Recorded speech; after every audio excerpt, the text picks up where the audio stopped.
RG civil service അക്കാദമിയിലേക്ക് അവർക്കും സ്വാഗതം. ഇന്ന് LSS സ്കോളർഷിപ്പ് പരീക്ഷയുമായി ബന്ധപ്പെട്ട് 5 മാർക്കിൻ്റെ ചോദ്യങ്ങൾ ചോദിക്കുന്ന ഒരു പാഠഭാഗമാണ് നാം ഡിസ്കസ് ചെയ്യുന്നത്. ഡ്രോയിങ് ഷേപ്സ്, രൂപങ്ങൾ വരയ്ക്കാം. ഈ ചാപ്റ്ററിൽ ചതുരത്തിൻ്റെ ചുറ്റളവ്, സമചതുരത്തിൻ്റെ ചുറ്റളവ് ഇവയുമായി ബന്ധപ്പെട്ട ചോദ്യങ്ങളാണ് ചോദിക്കാറുള്ളത്. എല്ലാ വർഷത്തെ ചോദ്യപേപ്പറുകൾ എടുത്ത് പരിശോധിച്ചാലും 5 മാർക്കിൻ്റെ ചോദ്യങ്ങൾ കൃത്യമായി ഈ ചതുരവും സമചതുരവും അതിൻ്റെ ചുറ്റളവുമായി ബന്ധപ്പെട്ട ചോദ്യങ്ങൾ തന്നെയാണ് ചോദിക്കാറുള്ളത്. നമുക്കറിയാം, ഏതൊരു രൂപത്തിൻ്റെ ചുറ്റളവ് എന്ന് പറയുന്നത് അതിൻ്റെ എല്ലാ വശങ്ങളുടെയും ആകത്തുകയാണ്. അപ്പോൾ ചതുരമായിക്കോട്ടെ സമചതുരമായിക്കോട്ടെ, അവിടെ നമുക്കറിയാം 4 വശങ്ങളുണ്ട്. ആ 4 വശങ്ങളുടെ ആകത്തുകയാണ് ഇവയുടെ ചുറ്റളവ് എന്ന് പറയുന്നത്. The perimeter of any figure is the sum of the length all it's sides എന്ന് പറഞ്ഞാൽ ഏതൊരു രൂപത്തിൻ്റെ ചുറ്റളവ് അതിൻ്റെ എല്ലാ വശങ്ങളുടെയും ആകത്തുകയാണ്. ഇനി നമുക്ക് എങ്ങനെ ചതുരത്തിൻ്റെ ചുറ്റളവ് കണ്ടെത്താം, സമചതുരത്തിൻ്റെ ചുറ്റളവ് കണ്ടെത്താം, ഇവയുമായിട്ടുള്ള ബന്ധപ്പെട്ട ചോദ്യങ്ങൾ നമുക്ക് ചെക്ക് ചെയ്യാം. അവ എങ്ങനെ നമുക്ക് എളുപ്പത്തിൽ ചതുരത്തിൻ്റെ ചുറ്റളവ് കാണാം, എങ്ങനെ സമചതുരത്തിൻ്റെ ചുറ്റളവ് കാണാം എന്നുള്ളതിലേക്ക് നമുക്ക് പോകാം. ഇനി നമുക്ക് ചതുരത്തിൻ്റെ ചുറ്റളവ് എങ്ങനെ കണ്ടെത്താമെന്ന് നമുക്ക് നോക്കാം. അതിനു മുമ്പ് ചതുരം എന്നാൽ എന്ത്, ചതുരത്തിൻ്റെ പ്രത്യേകത എന്താണ്, ചതുരത്തിൻ്റെ പ്രത്യേകത നമുക്ക് നോക്കാം. ചതുരത്തിൻ്റെ പ്രത്യേകത എന്താണ്? ഒന്നാമത്തെ പ്രത്യേകത നിങ്ങൾ തന്നെ പറഞ്ഞോ. ഒന്നാമത്തെ പ്രത്യേകത എന്താണ്? അതിന് 4 വശങ്ങളുള്ള ഒരു രൂപമാണ്. 4 വശങ്ങളുള്ള രൂപം. ഏതാ ഈ 4 വശങ്ങൾ? ഇത് ഒന്നാമത്തെ വശം, ഇതേതാണ് രണ്ടാമത്തെ വശം. അപ്പോൾ 2 വശമായി. ഇതെന്താണ്? ഇത് മൂന്നാമത്തെ വശം അല്ലേ? ഇവിടെ മുതൽ ഇവിടം വരെയുള്ള മൂന്നാമത്തെ വശം. ഇനി ഇവിടെ മുതൽ ഇവിടം വരെയുള്ളത് എന്താണ്? 4ാമത്തെ വശം. അപ്പം എത്ര വശങ്ങൾ കൂടി ചേർന്നാണ് ചതുരം? 4 വശങ്ങൾ കൂടി ചേർന്നാണ് ചതുരം. അപ്പോൾ ഇതിന് മറ്റൊരു പ്രത്യേകതയുണ്ട്. അത് നിങ്ങൾ കാര്യമായിട്ട് പഠിക്കേണ്ടതില്ലെങ്കിൽ പോലും നിങ്ങൾ ഒന്നും കൂടെ അറിഞ്ഞിരിക്കുക. എന്താണ്? ഈ ചതുരത്തിൻ്റെ എല്ലാ വശങ്ങളും ഒരേപോലെയാണോ? എല്ലാ വശങ്ങളും ഇതിന് നീളം കൂടുതലില്ലേ? ഇതിന് ഈ സൈഡിലേക്കുള്ളതിന് ഇതിന് നീളം കുറവല്ലേ? ഇവിടം മുതൽ ഇവിടം വരെയുള്ളത് നീളം കുറവാണ്. എന്നാൽ ഇവിടം മുതൽ ഇവിടം വരെയുള്ളതിന് നീളം കൂടുതലാണ്.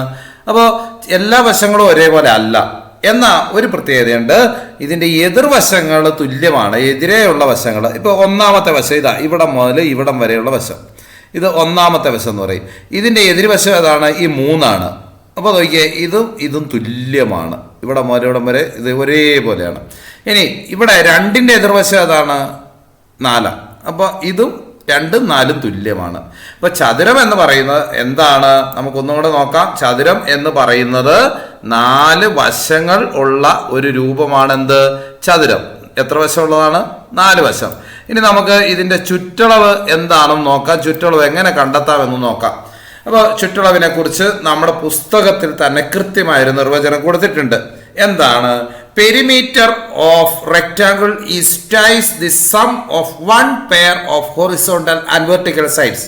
ഇപ്പോൾ ഇംഗ്ലീഷ് മീഡിയത്തിൽ എഴുതുന്ന കുട്ടികളുണ്ടാകും, മലയാളം മീഡിയത്തിൽ എഴുതുന്ന കുട്ടികളുണ്ടാകും. LSSന് അവർക്കും കൂടി ഉപകരിക്കുന്ന രീതിയിലാണ് അതിൻ്റെ തന്നിരിക്കുന്ന നോട്ടുകൾ തന്നിരിക്കുന്നത്. അതായത് വിലങ്ങനെയും കുത്തനെയുമുള്ള വശങ്ങളുടെ അളവുകൾ തമ്മിൽ കൂട്ടി 2 കൊണ്ട് ഗുണിക്കുന്നതാണ് ചതുരത്തിൻ്റെ ചുറ്റളവ്. നമുക്കറിയാം, ചുറ്റളവ് എന്ന് പറഞ്ഞാൽ എന്താ?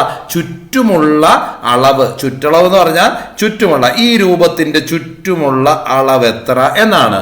എന്ന് പറഞ്ഞാൽ ഇവിടെ പറഞ്ഞത് എന്താണ്? നിർവചനത്തിൽ പറഞ്ഞത് എന്താണ്? വിലങ്ങനെയും, വിലങ്ങനെ ഇത് കണ്ടോ, വിലങ്ങനെയുള്ള വശം. ഇത് വിലങ്ങനെയും കുത്തനെയുമുള്ള വശങ്ങൾ, അതാണ് ഹൊറിസോണ്ടൽ ആൻഡ് വെർട്ടിക്കൽ സൈസ്. കുത്തനെയുള്ള വശം ഇവിടെ മുതൽ ഇവിടം വരെയുള്ള ഈ 2 വശങ്ങൾ, കുത്തനെയുമുള്ള വശങ്ങളുടെ അളവുകൾ തമ്മിൽ കൂട്ടണം. കൂട്ടിയിട്ട് എന്ത് ചെയ്യണം? 2 കൊണ്ട് ഗുണിക്കണം. എന്തിനാ ഈ 2 കൊണ്ട് ഗുണിക്കുന്നത് നിങ്ങൾക്ക് മനസ്സിലായോ? ഞാൻ ആദ്യം പറഞ്ഞു എന്താണ്? ചതുരത്തിൻ്റെ ചുറ്റളവ് എന്ന് പറയുന്നത് അതിൻ്റെ ചുറ്റുമുള്ള അളവാണ്. അപ്പോൾ നോക്കിയേ, ഇവിടെ ചുറ്റുമുള്ള അളവെന്ന് നോക്കിയേ, നിങ്ങൾക്ക് ഇത് 8 സെൻറ്റിമീറ്ററാണ്. ഇത് 8 സെൻറ്റിമീറ്റർ. ഇവിടെ മുതൽ ഇവിടം വരെ 8. ഇത് 5 എങ്കിൽ ഇതെത്രയായിരിക്കും? ഈ കാണുന്ന വശം, ഇത് ഞാൻ പറഞ്ഞു 1ആണ്. ഇതെന്താണ്? ഇത് 3ാമത്തെ വശമാണ്. ഇത് 2ാമത്തെ വശമാണ്. ഇത് 4ാമത്തെ വശം. നമ്മൾ നേരത്തെ എഴുതുക എങ്കിൽ ഈ 1ാമത്തെ വശത്തിൻ്റെ നീളം 8 സെൻറ്റിമീറ്റർ, വിലങ്ങനെയുള്ള വശം. രണ്ടാമത്തെ വശത്തിന്റെ നീളം 5 സെന്റിമീറ്റർ എങ്കിൽ മറ്റു വശങ്ങളുടെ നീളം നമുക്ക് കണ്ടെത്താൻ പറ്റുമോ? വളരെ എളുപ്പത്തിൽ കണ്ടെത്താൻ ഞാൻ ഒരു കാര്യം കൂടി പറഞ്ഞായിരുന്നു. എന്താണ്? ചതുരത്തിന്റെ എതിർവശങ്ങൾ തുല്യമാണ്. ഒന്നാമത്തെ വശത്തിന്റെ എതിർവശം എന്താണ്? 3 അപ്പൊ ഇത് ഒന്നാമത്തെ വശത്തിന്റെ നീളം 8 സെന്റിമീറ്റർ. അപ്പൊ ഇവിടെയും എത്ര തന്നെയായിരിക്കും? മൂന്നാമത്തെ വശത്തിലും എത്ര തന്നെയായിരിക്കും? എത്ര സെന്റിമീറ്റർ തന്നെയായിരിക്കും? 8 സെന്റിമീറ്റർ തന്നെയായിരിക്കും. മൂന്നാമത്തെ വശത്തിന്റെയും നീളം എത്ര തന്നെയാണ്? 8 സെന്റിമീറ്റർ തന്നെയാണ്. യാതൊരു സംശയമില്ല. ഇനി ഇവിടെ രണ്ടാമത്തെ വശം 5 സെന്റിമീറ്റർ ആണെങ്കിൽ ഇവിടെയും എത്ര സെന്റിമീറ്റർ തന്നെയായിരിക്കും? 5 സെന്റിമീറ്റർ തന്നെ. കാരണം എതിർവശങ്ങൾ എപ്പോഴും ചതുരത്തിന്റെ ഒരു പ്രത്യേകതയാണ്, എതിർവശങ്ങൾ തുല്യമായിരിക്കും. എതിർവശങ്ങൾ തുല്യം. അപ്പോൾ ഇവിടെ 8 സെന്റിമീറ്റർ ഉണ്ട്, ഇവിടെ 8 സെന്റിമീറ്റർ. അപ്പോൾ യാതൊരു സംശയവുമില്ല. അപ്പം നമുക്ക് ഇതിലേക്ക് പോകാം. ഒന്ന് ശ്രദ്ധിക്കുക. എന്താണ് ചതുരത്തിന്റെ ചുറ്റളവ് എന്ന് പറഞ്ഞാൽ? ഇവിടെ പറഞ്ഞ എന്താണ്? ഇലങ്ങനെയുള്ള വശവും കുത്തനെയുള്ള വശവും കൂട്ടിയിട്ട് 2 കൊണ്ട് ഗുണിക്കാൻ. അതില്ലെങ്കിൽ തന്നെ നമുക്ക് കണ്ടെത്താം. നമുക്ക് എല്ലാ വശവും അറിയാമെങ്കിൽ ഈ ചുറ്റുമുള്ള വശങ്ങളെല്ലാം കൂടെ അങ്ങ് കൂട്ടിയാലും മതി. എത്രയാണ് ചുറ്റുമുള്ള വശങ്ങൾ? നിങ്ങളൊന്ന് പറഞ്ഞേ. ഇത് ഒന്നാമത്തെ വശം 8 സെന്റിമീറ്റർ കൂട്ടുവാണ്. രണ്ടാമത്തെ വശം 5 സെന്റിമീറ്റർ. മൂന്നാമത്തെ വശം എത്രയാന്ന് പറഞ്ഞേ? മൂന്നാമത്തെ വശം 3 എന്നുള്ളത് എത്രയാണ്? 8 സെന്റിമീറ്റർ. മൂന്നാമത്തെ വശം 8 സെന്റിമീറ്റർ. ഇനി നാലാമത്തെ വശം എത്രയാണ്? നാലാമത്തെ വശവും എത്ര തന്നെയാണ്? രണ്ടാമത്തെ വശത്തിന് എതിരാണല്ലോ 4.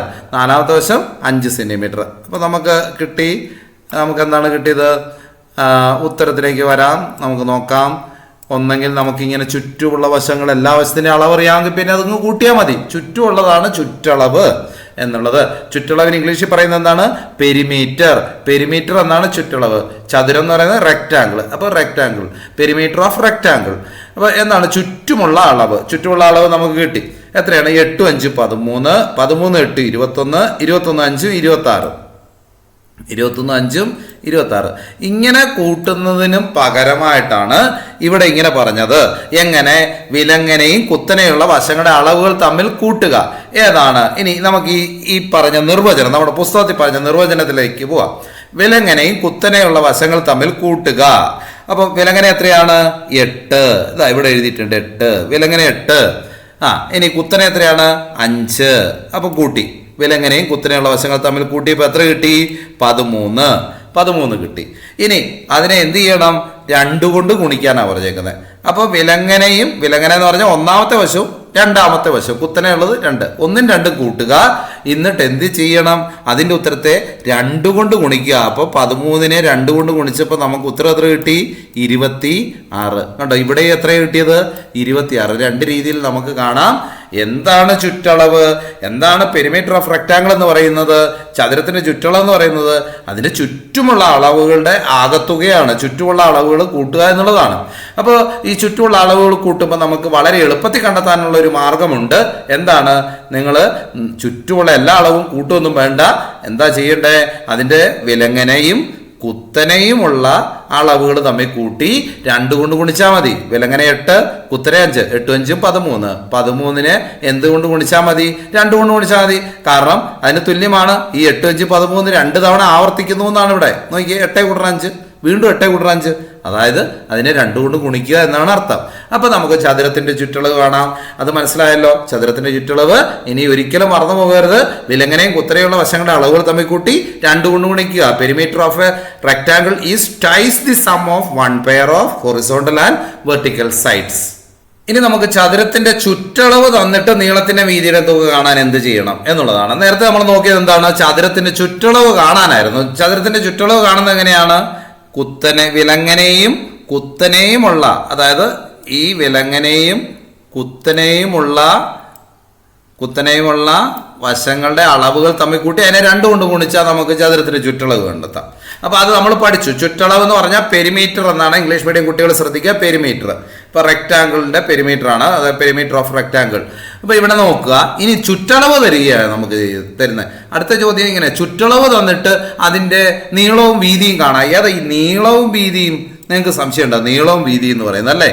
നീളവും വീതിയും നമ്മൾ വിലങ്ങനെയും കുത്തനെയും ഉള്ള വശങ്ങൾ എന്ന് പറഞ്ഞില്ലേ? വിലങ്ങനെയും കുത്തനെയുള്ള വശം. ഇപ്പൊ ഇവിടെ നീളം ഏതാ? ഇതാണ്. ഈ വിലങ്ങനെയുള്ള വശത്തിന് നമുക്ക് എന്താണ് പറയാം? നീളം എന്ന് പറയാം. അതേപോലെ ഇതിനെന്താണ് പറയുക? ഈ കുത്തനെയുള്ള വശത്തിന് വീതി. അപ്പോൾ അങ്ങനെ നമുക്ക് ചുറ്റളവ് തന്നിട്ട് നീളവും വീതിയുടെ തുക എങ്ങനെ കണ്ടെത്താം? ചുറ്റളവ് തന്നിട്ട് നീളത്തിൻ്റെ വീതിയുടെ തുക കാണാൻ എളുപ്പമാണ്. നമ്മളെന്താ നേരത്തെ പഠിച്ച് നീളവും വീതിയും നമുക്ക് തന്നിട്ടുണ്ട്, അല്ലെങ്കിൽ രണ്ട് വശങ്ങൾ തന്നിട്ടുണ്ട്. രണ്ട് വശങ്ങൾ തന്നാൽ ചുറ്റളവ് എങ്ങനെ കണ്ടെത്തുന്നത്? ആ രണ്ട് വശങ്ങളെ കൂട്ടിയിട്ട് രണ്ട് കൊണ്ട് ഗുണിക്കുക എന്നാണ് പറഞ്ഞേക്കുന്നത്. അങ്ങനെ ആകുമ്പോൾ ചുറ്റളവ് കിട്ടും. അപ്പോൾ ചുറ്റളവ് തന്നാൽ നമുക്ക് ആ രണ്ട് വശങ്ങളുടെ തുക കണ്ടെത്താൻ എന്താ ചെയ്യുന്നത്? ചുറ്റളവിൻ്റെ പകുതിയായിരിക്കുമല്ലോ ഈ രണ്ട് വശങ്ങൾ. കാരണം രണ്ട് കൊണ്ട് ഗുണിക്കുക എന്നല്ലേ പറഞ്ഞത്. ഈ രണ്ട് വശങ്ങൾ കൂട്ടി രണ്ട് കൊണ്ട് ഗുണിക്കുക എന്നല്ലേ പറഞ്ഞത് ചുറ്റളവ് കണ്ടെത്താൻ. അപ്പോൾ ചുറ്റളവ് നമുക്ക് തന്നിട്ട് ഈ രണ്ട് വശങ്ങളുടെ തുക കാണാൻ പറഞ്ഞാൽ ചുറ്റളവിൻ്റെ പകുതിയായിരിക്കും ഈ രണ്ട് വശങ്ങളുടെ തുക, യാതൊരു സംശയവുമില്ല. നോക്കാം, ഇവിടെ എന്താ എഴുതിയേക്കുന്നത്? ചുറ്റളവിൻ്റെ പകുതിയാണ് ചതുരത്തിൻ്റെയും നീളത്തിൻ്റെയും വീതിയുടെയും തുക, യാതൊരു സംശയവുമില്ല. അപ്പോൾ ഇവിടെ ഈ ചതുരത്തിൻ്റെ നീളത്തിൻ്റെയും വീതിയുടെയും തുക എത്രയായിരിക്കും? ഇവിടെ നമുക്കറിയാം ചുറ്റളവ് 20 ആണെങ്കിൽ അതിൻ്റെ നീളത്തിൻ്റെയും വീതിയുടെയും തുക എത്രയാണ്? നീളത്തിൻ്റെയും വീതിയുടെയും തുക എത്രയാണ്? 10 ആയിരിക്കും, യാതൊരു സംശയമില്ല. അതായത് ഇത് എത്രയാണെന്ന് നമുക്കറിയത്തില്ല. ഇത് നീളമാണ്, ഇത് നീളം. അപ്പോൾ ഈ നീളവും ഈ വീതിയും എത്രയാണെന്ന് നമുക്കറിയത്തില്ല. പക്ഷെ ഇത് തമ്മിൽ കൂട്ടിയാൽ എന്ത് കിട്ടും? നമുക്ക് എന്ത് കിട്ടും? ഇത് നീളം, ഇതെന്താണ്? ഇത് വീതി. അപ്പോൾ ഇത് തമ്മിൽ കൂട്ടിയാൽ 10 കിട്ടും, അത് നമുക്കറിയാം. കാരണം ഇത് തമ്മിൽ കൂട്ടിയാൽ 10 കിട്ടും. ആ 10നെ 2 കൊണ്ട് ഗുണിക്കുന്നതാണല്ലോ 10 2 20, ചുറ്റളവ് പെരിമീറ്റർ 20. അപ്പോൾ നമുക്ക് ഉറപ്പിച്ച് പറയാം ചുറ്റളവിൻ്റെ പകുതിയാണ് നീളത്തിൻ്റെയും വീതിയുടെയും തുക. എങ്കിൽ നമുക്ക് നോക്കാം ഇതിൻ്റെ നീളത്തിൻ്റെ വീതിയുടെ തുക എങ്ങനെയാണ് കണ്ടെത്താമെന്ന്. ഇവിടെ 20 ആണ്, ചുറ്റളവ് 20. അപ്പോൾ ഈ ചതുരത്തിൻ്റെ നീളത്തിൻ്റെ വീതിയുടെ തുക എന്ന് പറഞ്ഞാൽ ഇവിടെ ചുറ്റളവ് 20 ആണെങ്കിൽ അതിൻ്റെ പകുതി എത്രയാണ്? 10. ഇവിടെ നമുക്ക് കിട്ടി. അതുകൊണ്ട് നീളവും വീതി ഏതെല്ലാം അളവുകളാകാം? ഇത് രണ്ടും കൂട്ടിയാൽ 10 കിട്ടണം, അത്രയേ ഉള്ളൂ. ഇത് രണ്ട് ചിലപ്പോൾ നീളം 9 ആകാം, വീതി 1 ആകാം. കണ്ടോ, 1 9 കൂട്ടിയാൽ എപ്പോഴും എത്രയാണ് കിട്ടുക? എപ്പോഴും എത്ര കിട്ടണം? 10 കിട്ടണം. കാരണം ഇതിൻ്റെ നീളത്തിൻ്റെ വീതിയുടെ തുകയുടെ അളവുകളാകാനുള്ള സാധ്യതയുള്ള കാര്യങ്ങളാണ് ഇവിടെ എഴുതിയേക്കുന്നത്. നീളത്തിൻ്റെ വീതിയുടെ തുക, നീളം ഇത്രയായാൽ വീതി ഇത്രയായിരിക്കും. കാരണം നീളത്തിൻ്റെ വീതിയുടെ തുക 10 ആണല്ലോ. ചുറ്റളവിന് നേരെ പകുതിയായിരിക്കും നീളത്തിൻ്റെ വീതിയുടെ തുക നമ്മൾ പറഞ്ഞു. ഇവിടെ നീളം 1 ആണെങ്കിൽ വീതി 9 ആയിരിക്കും, അല്ലെങ്കിൽ വീതി 1 ആണെങ്കിൽ നീളം 9 ആയിരിക്കും. അടുത്തത് നീളം 2 ആണെങ്കിൽ വീതി 8 ആയിരിക്കാം, അല്ലെങ്കിൽ വീതി 2 ആണെങ്കിൽ നീളം 8 ആയിരിക്കാം. വീതി 3 ആണെങ്കിൽ നീളം 7 ആയിരിക്കാം, കാരണം 3 7 10, 2 8 10. നീളം 4 ആണെങ്കിൽ വീതി 6 ആയിരിക്കാം, 6 4 10. നീളം 5 ആണെങ്കിൽ വീതി 5 ആയിരിക്കാം. ഇത്തരത്തിൽ 5 5 വരാനുള്ള സാധ്യതകൾ കുറവാണ്. ഇത്തരത്തിലുള്ള ചതുരം എല്ലാം 5 ആയിരിക്കും. ഇത് 5 ഇങ്ങനെ 4 വശവും 5 ആണെങ്കിൽ അതിനെ നമ്മൾ എന്താ പറയുക?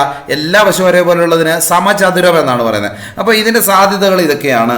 നീളവും വീതിയും എത്ര വീതമാകാം? നീളം 1 ആകാം, വീതി 9 ആകാം, അല്ലെങ്കിൽ നീളം 9 ആകാം, വീതി 1 ആകാം. അങ്ങനെ 2 ആകാം, 8 ആകാം, 3 ആകാം, 7 ആകാം. ഇവ കൂട്ടിയാൽ എത്രയും വരൂ? 10. അപ്പൊ ചുറ്റളവ് തന്നിട്ട് നീളത്തിന്റെയും വീതിയുടെയും തുക കാണാൻ പറഞ്ഞാൽ വളരെ എളുപ്പം നമുക്ക് കണ്ടെത്താം. ചുറ്റളവിന്റെ നേരെ പകുതി കണ്ടാൽ മതി, യാതൊരു സംശയമില്ല. നീളത്തിന്റെ വീതിയുടെ തുകയായി. ഇവിടെ ചുറ്റളവ് 20 ആണെങ്കിൽ നീളത്തിന്റെ വീതിയുടെ തുക 10. അപ്പൊ നീളം എത്രയാ വീതി എത്രയാന്ന് നമുക്ക് അറിയത്തില്ല, പക്ഷെ ഇവ രണ്ടും കൂട്ടിയാൽ 10 കിട്ടും. അങ്ങനെയാണെങ്കിൽ അതിന്റെ സാധ്യതകൾ ഇങ്ങനെയായിരിക്കാം: വീതി 1 ആയിരിക്കാം, നീളം 9 ആയിരിക്കാം, അല്ലെ നേരെ തിരിഞ്ഞുമാകാം. അതുപോലെ വീതി 2 ആയിരിക്കാം, നീളം 8 ആയിരിക്കാം. അപ്പോൾ നമ്മൾ കൂട്ടിയാൽ 10 എന്നുള്ള രീതി. 3 7 4 6. അപ്പൊ നമ്മൾ ചതുരത്തിന്റെ ചുറ്റളവ് കാണാൻ പഠിച്ചു. ഇനി ചതുരത്തിന്റെ ചുറ്റളവ് തന്നിട്ട് അതിന്റെ നീളത്തിന്റെ വീതിയുടെ തുക കാണാൻ പഠിച്ചു. ഇനി നമ്മൾ ഏതാ പഠിക്കാൻ പോകുന്നത്? സമചതുരമാണ്. സമചതുരം എന്താണ്? ഈ സമചതുരം സമചതുരത്തിന്റെ ചുറ്റളവാണ്. Perimeter of a square. ഇപ്പൊ എന്താണ് സമചതുരത്തിന്റെ ചുറ്റളവ് കണ്ടെത്തുന്നത് എങ്ങനെയാണ്? അല്ലെങ്കിൽ അതിനു മുമ്പ് നമുക്ക് സമചതുരം എന്താണെന്ന് അറിയണം. എന്താണ് സമചതുരം? നമ്മൾ നേരത്തെ ചതുരത്തിന് 4 വശങ്ങളുണ്ടെന്ന് പറഞ്ഞു, എന്നാൽ ചതുരത്തിന്റെ 4 വശങ്ങൾ തുല്യമല്ല എന്ന് പറഞ്ഞു. എന്നാൽ സമചതുരത്തിന്റെ പ്രത്യേകത എന്താ? സമചതുരത്തിന്റെ 4 വശങ്ങളും തുല്യമായ രൂപമാണ് സമചതുരം. 4 വശങ്ങളും തുല്യമായിരിക്കും. ഒരു വശം 4 സെന്റിമീറ്റർ ആണെങ്കിൽ അടുത്ത ബാക്കി 3 വശങ്ങളും എല്ലാ വശവും ഒരേപോലെ ആയിരിക്കും, 4 സെൻറ്റിമീറ്റർ വീതമായിരിക്കും. അതാണ് 4 വശങ്ങൾ തുല്യമായ രൂപമാണ്. അപ്പം 4 വശങ്ങൾ തുല്യമായ രൂപമായതുകൊണ്ട് നമുക്ക് ചുറ്റളവ് കണ്ടെത്താൻ എളുപ്പമാണ് അല്ലേ. ഒരു വശത്തിൻ്റെ 4 ഇരട്ടി എടുത്താൽ തന്നെ നമുക്ക് ചുറ്റളവായി. സമയതരത്തിന് ചുറ്റുമുള്ള അളവ് എല്ലാം ഒരേപോലെ അല്ലേ. The perimeter of a square is 4 times the length of 1 side. അതായത് സമയതരത്തിൻ്റെ ചുറ്റളവ് അതിൻ്റെ ഒരു വശത്തിൻ്റെ നീളത്തെ 4 കൊണ്ട് ഗുണിച്ചതാണ്. അപ്പോൾ സമയതരത്തിൻ്റെ ചുറ്റളവ് കണ്ടെത്താൻ നമുക്ക് എളുപ്പമാണ്. 4 വശങ്ങൾ തുല്യമാണ്. ഒരു വശം 3 സെൻറ്റിമീറ്റർ ആണെങ്കിൽ നമുക്ക് ഇതിൻ്റെ ചുറ്റളവ് കണ്ടെത്താൻ എന്താണ് ചെയ്യേണ്ടത്? ആകെ 4 കൊണ്ട് ഗുണിക്കേണ്ട മാത്രമേ ഉള്ളൂ. 4 കൊണ്ട് ഗുണിക്കേണ്ട എന്തുകൊണ്ടായിരിക്കും അങ്ങനെ 4 കൊണ്ട് ഗുണിക്കുക എന്ന് പറഞ്ഞാൽ? ഇവിടെ നോക്കിയേ, ഇവിടെ ഇത് 3 സെൻറ്റിമീറ്റർ ആണ്. ഇതൊരു സമയതരമാണ്. ഇതൊരു സമയതര, എല്ലാ വശങ്ങളും ഒരേപോലെയാണ്. ഇതിന് 4 വശമുണ്ടല്ലോ, 1 2 3 4. ഇവിടെ ഇതും 4 വശങ്ങൾ തുല്യമായതുകൊണ്ട് ഈ വശം 3 സെൻറ്റിമീറ്റർ ആണെങ്കിൽ ഇതും എത്ര തന്നെ ആയിരിക്കും? ഇതും 3 സെൻറ്റിമീറ്റർ ആയിരിക്കും. ഈ വശം എത്രയായിരിക്കും? ഇതും 3 സെൻറ്റിമീറ്റർ ആയിരിക്കും. ഇതും എത്രയായിരിക്കും? 3 സെൻറ്റിമീറ്റർ ആയിരിക്കും. അപ്പോൾ നമുക്ക് 4 വശങ്ങൾ, അതായത് സമചതുരമാണ്. സമചതുരത്തിൻ്റെ 4 വശങ്ങൾ എന്താണ് ഇവിടെ കിട്ടിയിട്ടുണ്ട്. ഈ 4 വശങ്ങളുടെ ചുറ്റളവ് എങ്ങനെയാണ് കണ്ടെത്തുന്നത്? അല്ലെങ്കിൽ സമയതരത്തിൻ്റെ ചുറ്റളവ് എങ്ങനെയാണ് കണ്ടെത്തുന്നത്? ചുറ്റളവ് എന്ന് പറഞ്ഞാൽ ചുറ്റുമുള്ള അളവാണ്. ഈ 4 വശങ്ങൾ കൂട്ടിയാൽ മതിയില്ലേ? നോക്കിയേ, 3 കൂട്ടണം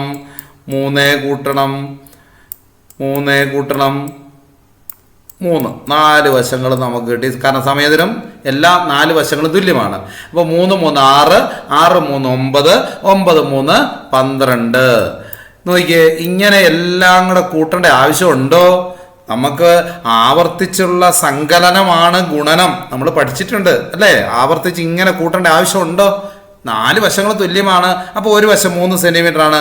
എന്നാൽ ഇവിടെ നോക്കിയേ, ഇവിടെ പറഞ്ഞിരിക്കുന്ന സമയതരം ചുറ്റളവ് അതിൻ്റെ ഒരു വശത്തിൻ്റെ നീളത്തെ 4 കൊണ്ട് ഗുണിച്ചതാണ്. അപ്പോൾ ഒരു വശത്തിൻ്റെ നീളം 3, അതിനെ 4 കൊണ്ട് ഗുണിച്ചാൽ മതിയില്ലേ? ഇങ്ങനെ ആവർത്തിച്ച് കൂട്ടേണ്ട ആവശ്യമുണ്ടോ? ഇല്ല. 3 ഗുണിക്കണം 4 എത്രയാണ്? 1 3 3 2 3 6 3 9 4 3 12. എത്രയാണ്? 12 നമുക്ക് കൃത്യമായിട്ട് കിട്ടും. അപ്പോൾ ഇവിടെ ഇങ്ങനെ ആവർത്തിച്ച് കൂട്ടേണ്ട ആവശ്യമില്ല. ഒരു വശത്തിന് നീളം തന്നിട്ടുണ്ടെങ്കിൽ അതിനെ 4 കൊണ്ട് ഗുണിച്ചാൽ മതി. അപ്പോൾ സമയതരത്തിൻ്റെ ചുറ്റളവ് പെരിമീറ്റർ ഓഫ് എ സ്ക്വയർ എന്ന് പറയുന്നത് എത്രയാണ്? അതിനെ ഒരു വശത്തെ 4 കൊണ്ട് ഗുണിക്കുക. ഇതിൻ്റെ എത്രയാണ്? 12 സെൻറ്റിമീറ്റർ ആണ്. അതായത് സമയതരത്തിൻ്റെ 4 വശങ്ങൾ തുല്യമായതിനാൽ ചുറ്റളവ് എന്നത് വശത്തിൻ്റെ 4 ഇരട്ടിയാണ്. വശത്തിൻ്റെ 4 ഇരട്ടി, 4 കൊണ്ട് ഗുണിക്കുക എന്നുള്ളതാണ് അർത്ഥം. അപ്പോൾ നമ്മൾ ഇപ്പം 3 കാര്യങ്ങൾ പഠിച്ചു. ചതുരത്തിൻ്റെ ചുറ്റളവ് കാണാൻ പഠിച്ചു. ഇനി ചതുരത്തിൻ്റെ ചുറ്റളവ് മാത്രം തന്നാൽ അതിൻ്റെ നീളത്തിൻ്റെ വീതിയുടെയും തുക കാണാൻ പഠിച്ചു. മൂന്നാമത് പഠിച്ചതെന്താണ്? സമയതരത്തിൻ്റെ ചുറ്റളവ് കാണാൻ പഠിച്ചു.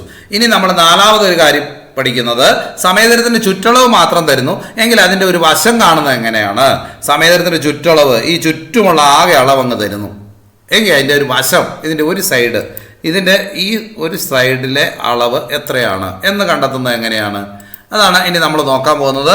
നോക്കാം, സമയതരത്തിൻ്റെ ചുറ്റളവ് തന്നിട്ട് അതിൻ്റെ ഒരു വശത്തിൻ്റെ അളവ് കണ്ടെത്തുന്നത് എങ്ങനെ എന്നാണ് ഇനി നമ്മൾ നോക്കാൻ പോകുന്നത്. അതെങ്ങനെയാണ് കണ്ടെത്തേണ്ടത്? നമ്മൾ നേരത്തെ ചതുരത്തിൻ്റെ ചുറ്റളവ് തന്നിട്ട് അതിൻ്റെ നീളത്തിൻ്റെയും വീതിയുടെയും തുക, അതായത് വിലങ്ങനെയും കുത്തനെയുമുള്ള വശങ്ങളുടെ തുക കണ്ടെത്താൻ നമ്മൾ പഠിച്ചിരുന്നു.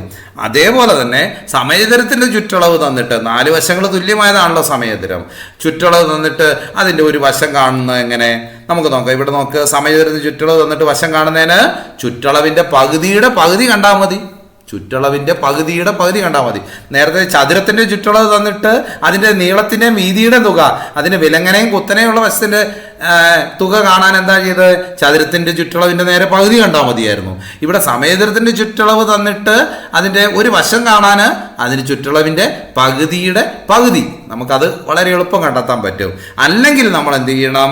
നിങ്ങൾ 7ാം പാഠത്തിൽ 8ാം പാഠത്തിലൊക്കെ ഹരണം പഠിക്കുന്നുണ്ട്.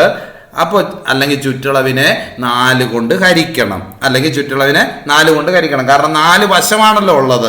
അപ്പോൾ ഒരു വശം കാണാൻ 4 കൊണ്ട് ഹരിച്ചാൽ മതി. അപ്പോൾ നിങ്ങൾക്ക് ഇതിൽ എളുപ്പമുള്ളത് ഏത് വേണമെങ്കിലും എടുക്കാം. ഒന്നെങ്കിൽ സമയതരത്തിന് ചുറ്റളവ് തരികയാണ്, എന്നിട്ട് അതിൻ്റെ ഒരു വശത്തിൻ്റെ നീളം കാണാൻ വേണ്ടി പറഞ്ഞാൽ ആ സമയതരത്തിന് ചുറ്റളവിൻ്റെ പകുതിയുടെ പകുതി എടുത്താൽ മതി, പകുതിയുടെ പകുതി. ഇപ്പോൾ ഇവിടെ നോക്കാം നമുക്ക്. ഇവിടെ എത്രയാണ്? 20 സെൻറ്റിമീറ്റർ ആണ്. ഈ സമയതരത്തിൻ്റെ ചുറ്റളവ് എത്രയാണ്? 20 സെൻറ്റിമീറ്റർ. അതിൻ്റെ ഈ ഒരു സൈഡ്, ഈ ഒരു വശത്തിൻ്റെ അളവ് കണ്ടെത്തണം. അപ്പം നമ്മൾ പറഞ്ഞെന്താണ്, സമയത്തിന് ചുറ്റളവ് തന്നിട്ട് വശം കാണുന്നതിന് ചുറ്റളവിൻ്റെ പകുതിയുടെ പകുതി കണ്ടാൽ മതി. അപ്പോൾ ചുറ്റളവ് 20. ഈ ചുറ്റളവ് എന്ന് പറഞ്ഞാൽ ഒന്നും കൂടെ പറയാം, ഇംഗ്ലീഷ് മീഡിയം കുട്ടികൾ ശ്രദ്ധിക്കുക, പെരിമീറ്റർ എന്നാണ്. ഇവിടെ നമുക്കറിയാം സ്ക്വയർ, സമയതരം എന്ന് പറഞ്ഞാൽ സ്ക്വയർ ആണ്, പെരിമീറ്റർ ആണ് ചുറ്റളവ്.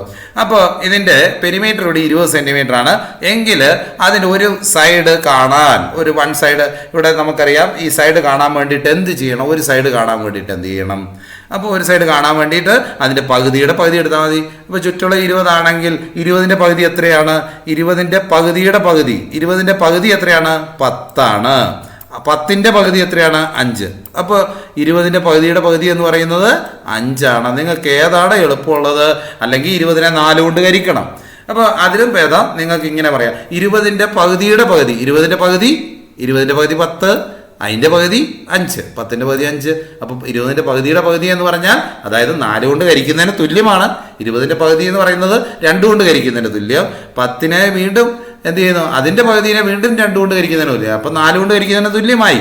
അപ്പോൾ 20ൻ്റെ പകുതിയുടെ പകുതി എടുത്താൽ മതി. എന്ത്? ചുറ്റളവ്, സമയതരത്തിൻ്റെ ചുറ്റളവ്.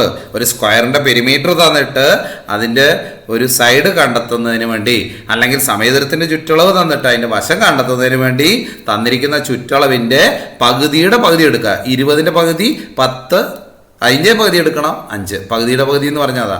ഇനി നിങ്ങൾ ഒരു സമയത്തിന് ചുറ്റളവ് 40 ആണെങ്കിൽ എന്തായിരിക്കാം?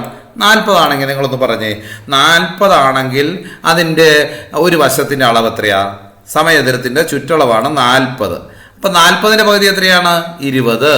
40ൻ്റെ പകുതിയുടെ പകുതി എടുക്കണം. അപ്പോൾ ഇത് മതിയോ? വേണ്ട, ഒരു പകുതിയും കൂടെ എടുക്കണം. അപ്പോൾ എത്രയായി? 20ൻ്റെ പകുതി എത്രയാണ്? 10. ഉണ്ടോ? അപ്പം 40 ചുറ്റളവുള്ള സമയതരത്തിൻ്റെ ഒരു വശത്തിൻ്റെ അളവ് എത്രയാണ്? 10. അല്ലേ നോക്കിയേ, നിങ്ങൾ ഒരു വശം 10 ആണെങ്കിൽ അതിൻ്റെ ചുറ്റളവ് എത്രയായിരിക്കും? ഇങ്ങനെ നേരെ തിരിച്ച് ചിന്തിച്ച്, ഒരു വശം 10. അപ്പോൾ ഇത് 10, ഇത് 10, 10 10 20, ഇത് 10 30, ഇത് 10 40. കണ്ടോ? ഇനി ഇവിടെ നോക്കിയേ, ഇത് ചുറ്റളവ് 20 ആണ്. ഇത് ശരിയാണോ? നമുക്ക് ചെക്ക് ചെയ്യാം. 20ൻ്റെ പകുതിയുടെ പകുതി 5 അല്ലേ? നോക്കാം, ഇത് 5, ഇതും 5, ഇതും 5, ഇതും 5. ഇനി ചുറ്റളവ് 20 ആവണോ എന്ന് നോക്കിയേ, നമുക്ക് നോക്കാം. ചുറ്റളവ് എന്ന് പറഞ്ഞാൽ ഇത് 4 കൂടെ കൂട്ടുന്നതല്ലേ? അല്ലെങ്കിൽ നമ്മളെന്താ പറഞ്ഞത്? ചുറ്റളവ് കണ്ടെത്താൻ, സമയതരത്തിന് ചുറ്റളവ് കണ്ടെത്താൻ വശത്തെ 4 കൊണ്ട് ഗുണിച്ചാൽ മതി എന്നല്ലേ പറഞ്ഞത്? 4, 5 4 എത്രയാണ്? 5 ആണ് ഒരു വശം. അപ്പോൾ 5നെ 4 കൊണ്ട് ഗുണിച്ചാൽ എത്ര തന്നെ കിട്ടും? 20 കിട്ടുന്നുണ്ടല്ലോ. അല്ലെങ്കിൽ ഇത് കൂട്ടി നോക്കിയേ, ചുറ്റളവ് എന്ന് പറഞ്ഞാൽ ചുറ്റുമുള്ള അളവാണ്. 5 കൂട്ടണം 5 10, 10 കൂട്ടണം 5 15, 15 കൂട്ടണം 5 20. ഇപ്പോൾ നമുക്കത് കിട്ടി. ഇപ്പോൾ നമ്മൾ ഇപ്പം 4 കാര്യങ്ങളാണ് പഠിച്ചത്. ഒന്നും കൂടെ ഒന്ന് ശ്രദ്ധിക്കുക. ചതുരത്തിൻ്റെ ചുറ്റളവ് കാണാൻ പഠിച്ചു. ചതുരത്തിൻ്റെ ചുറ്റളവ് എന്താണ്? വിലങ്ങനെയും എന്താണ് കുത്തനെയുമുള്ള വശങ്ങളുടെ നീളത്തെ, അല്ലെങ്കിൽ വശങ്ങളുടെ നീളങ്ങളുടെ ആകെ തുകയെ 2 കൊണ്ട് ഗുണിച്ചാൽ മതി. വിലങ്ങനെയും കുത്തനെയുള്ള വശങ്ങളുടെ തുകയെ 2 കൊണ്ട് ഗുണിക്കുക. ഇനി ചതുരത്തിൻ്റെ ചുറ്റളവ്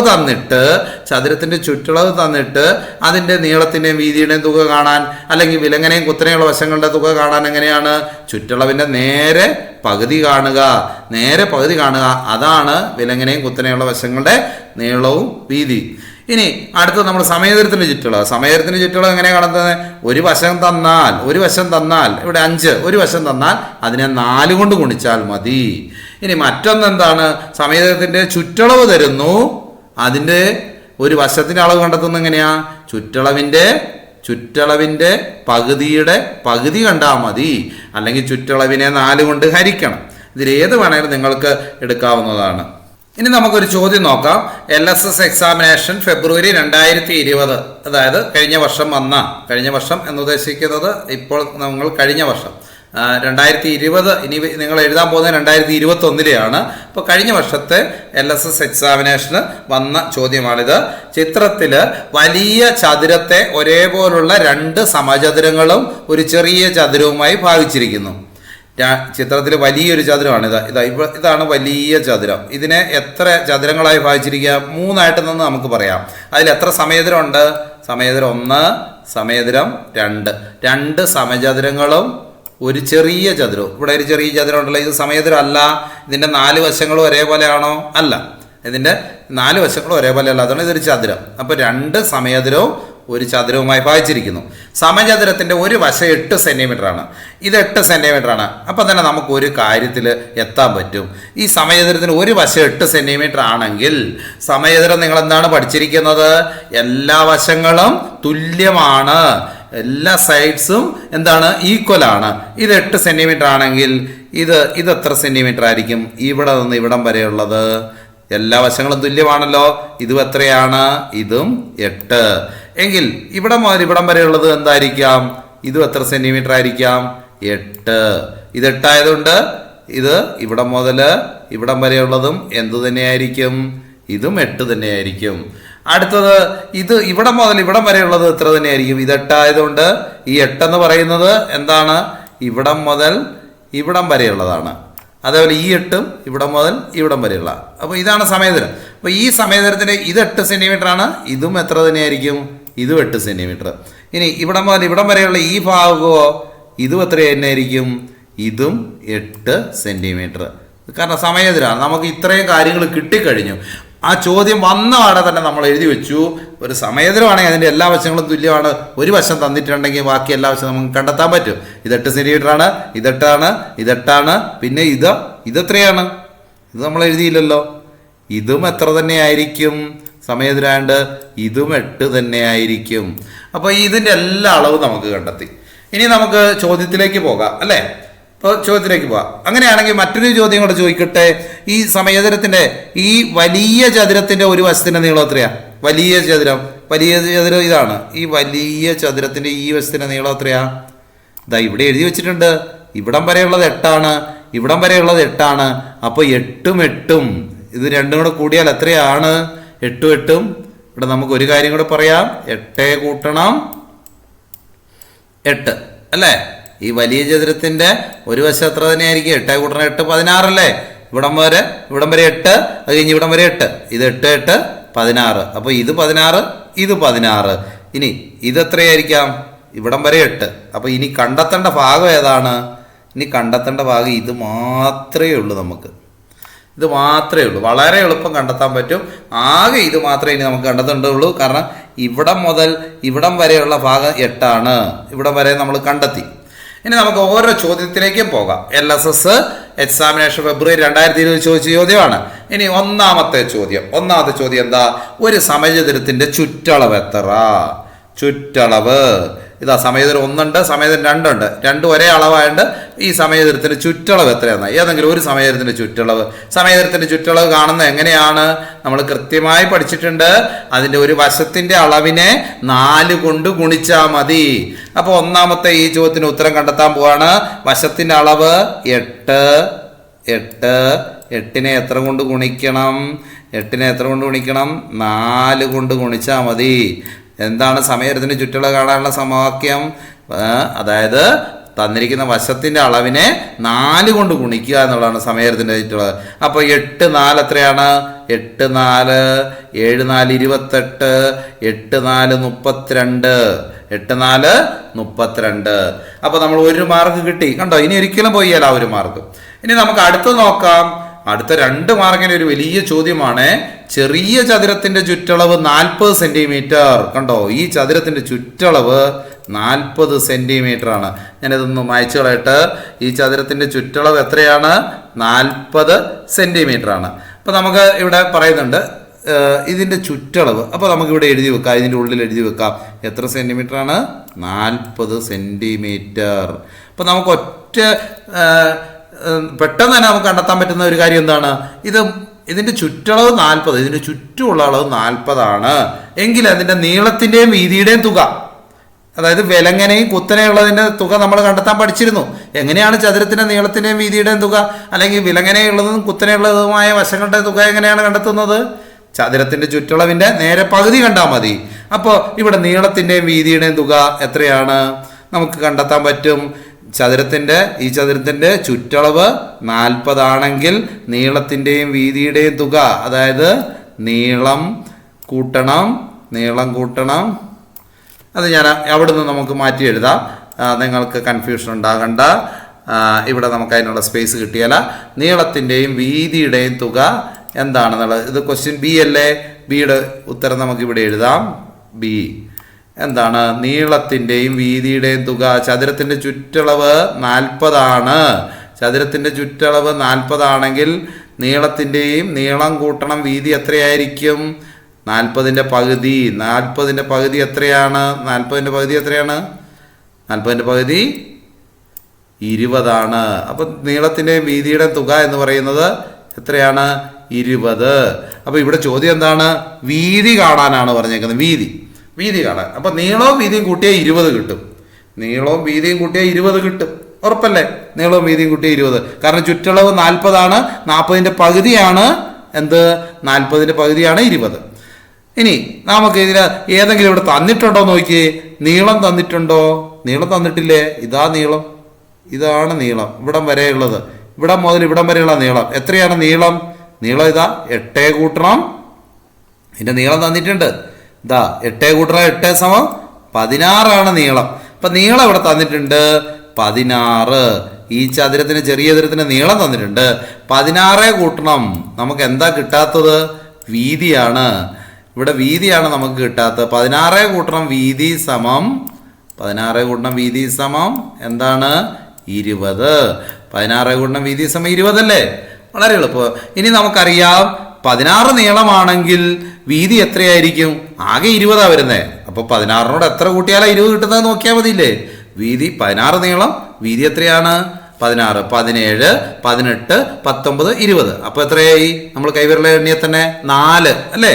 അപ്പോൾ എന്താണ് വീതി എങ്ങനെയാണ് നമുക്ക് കണ്ടെത്താൻ പറ്റുക? വീതി സമം 16.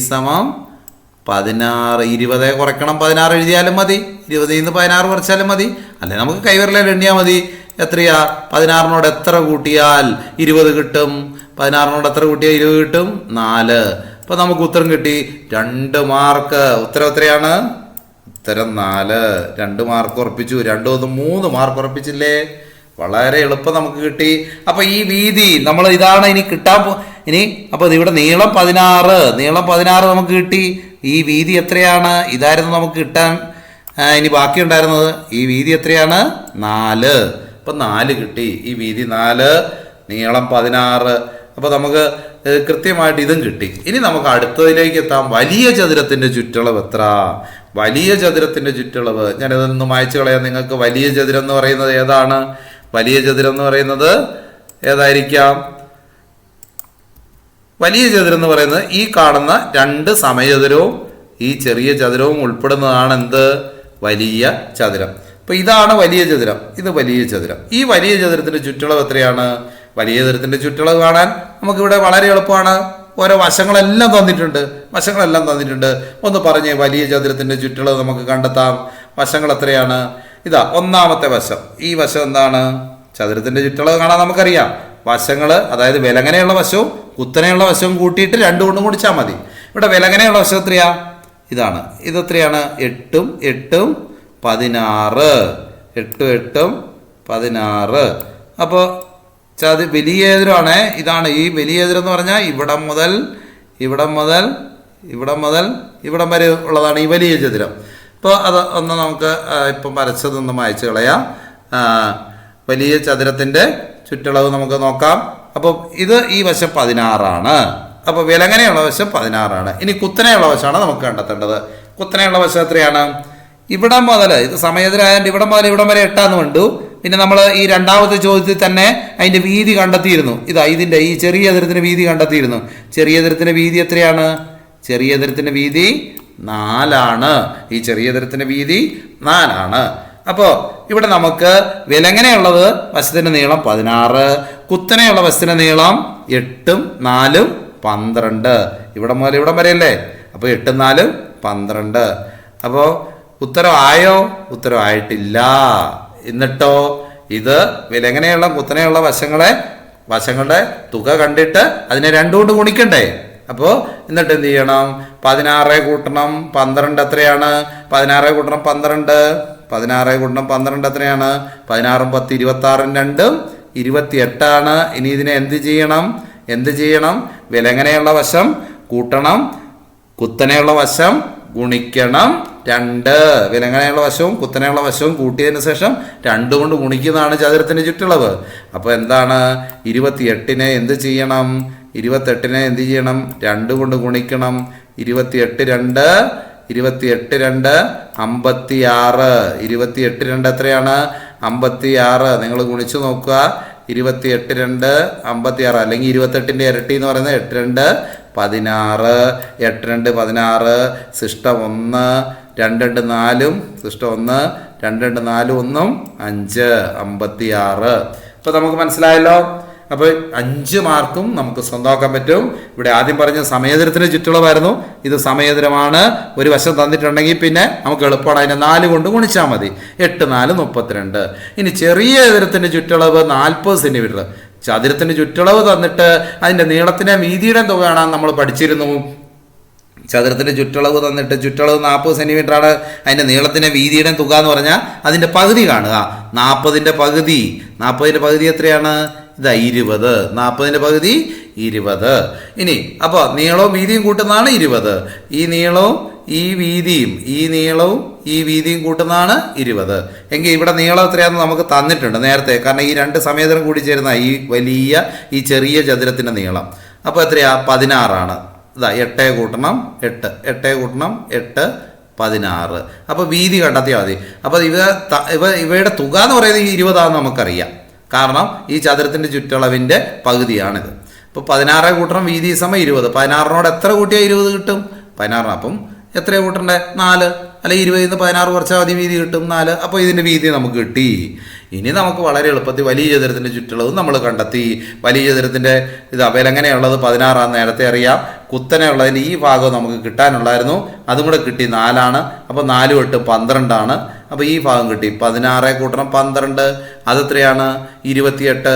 അതിനെ എന്ത് ചെയ്യണം? 2 കൊണ്ട് ഗുണിക്കണം. ചതുരത്തിന്റെ ചുറ്റളവ് കാണാൻ എന്ത് ചെയ്യുക? വിലങ്ങനെയുള്ള വശം കൂട്ടണം, കുത്തനെയുള്ള വശം അതിനെ ഗുണിക്കണം. 2 കൊണ്ട് ഗുണിക്കണം. അവയുടെ തുകയെ 2 കൊണ്ട് ഗുണിക്കുക. അപ്പോൾ നിങ്ങൾക്ക് ഇത്തരത്തിലുള്ള കണക്കുകൾ വന്നാൽ ഇനി ഏതും നമുക്ക് ചെയ്യാൻ പറ്റും. ഈ ചാനൽ ഉപകാരപ്രദമാണെങ്കിൽ തീർച്ചയായും ചാനൽ സബ്സ്ക്രൈബ് ചെയ്യുക. തുടർന്നുള്ള LSSന്റെ വിവിധ ക്ലാസ്സുകൾ ലഭിക്കുന്നതിന് വേണ്ടി, അതിൻ്റെ നോട്ടിഫിക്കേഷൻ ലഭിക്കുന്നതിന് വേണ്ടി താഴെയുള്ള ബെൽ ഐക്കൺ എനേബിൾ ചെയ്യുക.